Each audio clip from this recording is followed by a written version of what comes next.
This episode of Creepy is presented by Patreon supporter Stephen Williams and Garrett Salvador. Our patrons make this show possible. Please check out how you can support this podcast at creepypod.com/support or patreon.com/creepypod.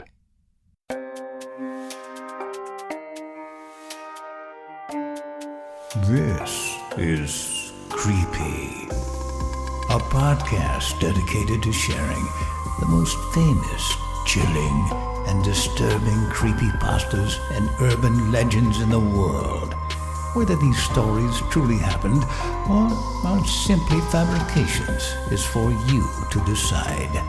These stories may contain graphic depictions of violence and explicit language. Listener discretion is advised. Creepy presents The Bad Days, Day 39, The 7 Deadly Sins. I'm recording this so that I can keep a bit of sanity. This is my suicide note. This is the end for me. I just want this down so others may see why death brings suffering, why you can't let one person die in your life. My daughter got home from school at about 2 p.m. Her being in kindergarten class, they sent the little tykes home before the others. I thought that I could get in an hour or two into some TV movies. I finished at around 1:40. Exactly after I turned the television off, a ring came at the door. I walked to the door, saw a little girl with her mother selling Girl Scout cookies. I happily bought them and started eating the tag-alongs. I gave the little girl a tip. When delivering cookies in the heat of Florida, you have to have a bit of decency. About 25 minutes later, my daughter got home. "Hello, Daddy," she said, throwing herself on me. I chuckled and got her some lunch. It was definitely a normal day. Until that night. At around 1:40 a.m., my daughter screamed bloody murder. I quickly jumped out of bed and ran to her room, threw the doors open, and saw my daughter huddled up in a little ball in the corner of her bed. I grabbed her quickly and turned the lights on in her room. What I saw was completely chilling. I saw, written in red paint on the wall, lust, gluttony, greed, sloth, wrath, envy, and pride. Sins of your forefathers, sins you can't hide. What the hell was that supposed to mean? The 7 sins. My daughter started to hyperventilate. She started saying, "Daddy, Daddy, Daddy, Daddy," over and over again. I grabbed her asthma inhaler and tried to give it to her, but she was so far into an asthma attack that she couldn't really do much. I ran to my car with her and placed her in the back seat and drove as fast as I could to a nearby hospital. We were instantly admitted and she was safe from going into cardiac arrest. It turned out that my daughter, at 5, had heart disease.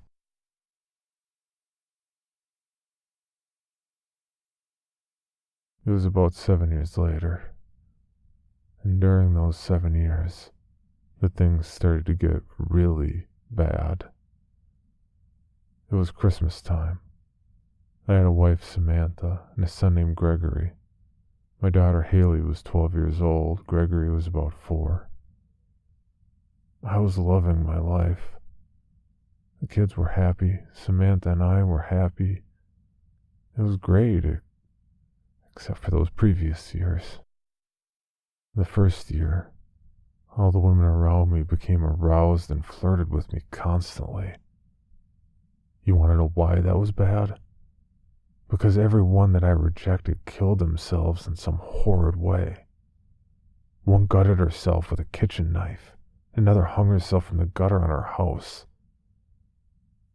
The second year, my daughter became infatuated with food, so much that her heart condition worsened.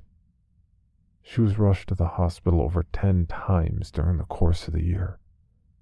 But when the year was up, she became anorexic and stopped eating much altogether. The third year, my house went into foreclosure and I became very stingy with money and food.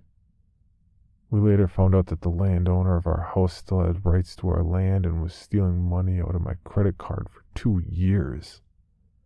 I'm lucky that I met Samantha. She let my daughter and I move into her home. We married in December and had my son in October. The fourth year, I was called by many talent agencies asking about my amazing singing skills, which I'd shown off when I sat in with a band a month before the year started. The thing is, when I said no, they would keep calling me and calling until they became violent, calling me foul names.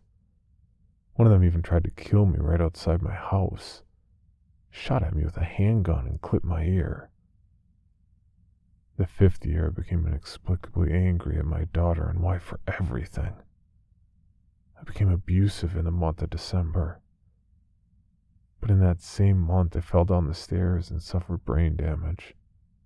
But so little damage that it gave me little memory of the years past. I can only recall this because my daughter told me about it. The sixth year, my daughter became jealous of my son getting all the attention. I tried to tell her that babies need more attention than 10-year-olds. She became angry and violent. She eventually ran away. I called the Center for Missing and Exploited Children. They found her in the abandoned house next to us, hiding in one of the closets. She was starving. And eventually, kicked her anorexia. It was the 7th year by now, and nothing had really happened at all. As until that night, at exactly 1:40 a.m. that the shit hit the fan. I heard my daughter scream. A blood-curdling scream. I quickly ran to her room and saw that something had broke my heart and terrified me. A man stood looking at her bed, holding a sleek knife. He grabbed her and ripped her open with the blade. Oh God. It's hard to even think about it. But he took all that remained of her. Jesus Christ. I was so proud of her. My baby. It's the 8th year now. My wife left me. My son barely knows me, and I curse myself every day. My late wife, who bore my daughter. I know that it was you who gave me this curse. You always hated me. I couldn't save you. I never could, and you hated me for it. So now, I end it all. Hello, this is Gregory, the boy in the story. I'm 36 now, and I was given this recording from the police about a year ago. This suicide note was recorded by my father back in 1980. I was only 5 years old. When my mother got the news about my father, she cried for about an hour. I was alone, too, and it wasn't until 10 years later that my mother gave me the real story. She cried crocodile tears when she heard the news. The only emotion she harbored for my dad was hate. See, my father did all those horrible things you heard in the story. My father went insane at 1:40 a.m. in 1973, the date of his first wife and his anniversary.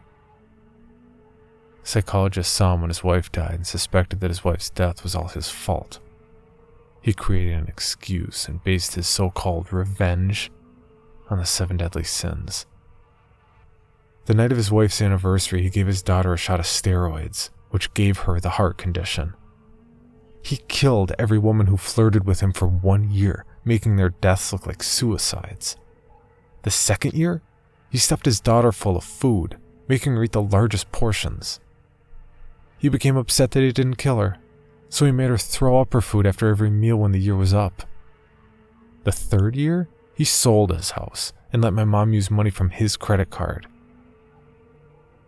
He also became abusive for many years after. The 4th year, he claimed that he was the most talented singer ever, calling talent agencies and such. When they turned him down, he would call them foul names. He even tried to kill one man. He shot the man right outside of his studio, clipping him in the ear. The 5th year, he tried to kill my mom and late sister many times. But my mother retaliated in pushing him down the stairs. He acquired short-term memory loss and couldn't remember much about that month. The 6th year, he drove my sister out of the house, calling her stupid bitch or fucking whore. She hid in the house next door and my father called the lost child agency. The cops quickly turned her back into our house, which my mother frequently called hell. The 7th year, my dad was very tame. He became a very nice man, happy, and was so proud of his behavior. Until 1:40 a.m., on the night of his wife's anniversary, he killed my sister with a kitchen knife and fled with her remains to the Bahamas. I still cannot believe it to this very day. And at the beginning of the 8th year, he killed himself. The police says it was suicide. He created a makeshift noose out of organic material. They all lie. Because I know that rope was my sister. For more information, including pictures and videos of the stories told on this podcast, or to suggest stories for future episodes, please visit us at CreepyPod on Twitter, Instagram, and Facebook, or email us at creepypod@gmail.com.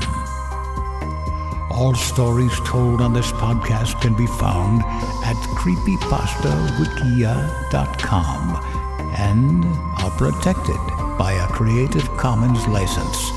Some rights reserved unless otherwise stated.